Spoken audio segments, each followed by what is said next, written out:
This woman told the women behind the counter that some of them should come out and clean the tables because the customers were to arrive. And we were approaching McDonald's. This is what the angel told us. This restaurant was created by Lucifer's angels to separate souls from God's grace through gluttony. Lucifer has plagued the entire world with these junk food restaurants, causing an addiction to gluttony and, at the same time, a separation between man and God.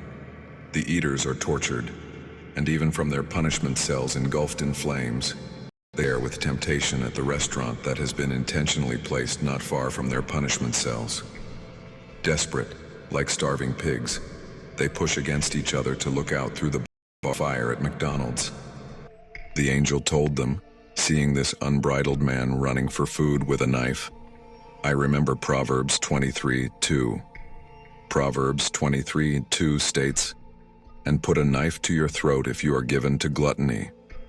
Here I tell you, forget about McDonald's if you want to enter the kingdom of heaven, because when you go to breakfast at that restaurant, even if you're not a big eater, you're sponsoring Satan. And these souls arrived soaked under the torrential rain, so they entered desperately through the 4 glass doors inside and stood in lines in front of the 12 cash registers.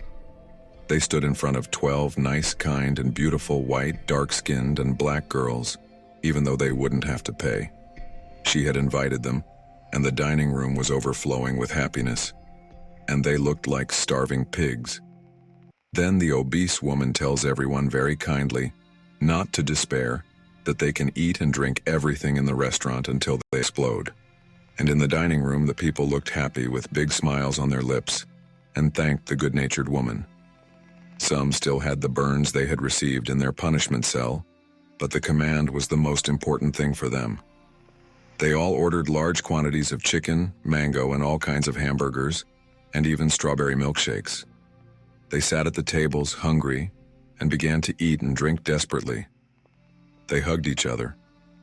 The cold Coca-Cola was the most they drank, and you could see a lot of joy and happiness. They were dining and drinking heavily.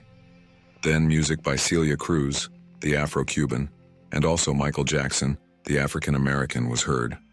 They danced, they were happy, they ate until they exploded, and they thanked Satan for that privilege, and they celebrated like that for a long time.